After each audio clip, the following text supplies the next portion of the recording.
Taktiež sme zistili, že v radoch antikultistov prekvitá patologická krutosť a sadizmus.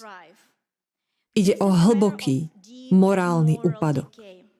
Existujú silné dôvody na podozrenie, že sú zapojení do obchodovania s ľuďmi a zločinov proti deťom. Jeden z týchto príbehov vám dnes predstavíme. Je to skutočný prípad, ktorý vám ukáže pravú, brutálnu tvár antikultizmu. Musíte pochopiť, že antikultizmus je globálna montážna linka zločinov proti ľudskosti. Funguje všade podľa rovnakého scenára a my sme odhalili, čo je skutočne zač.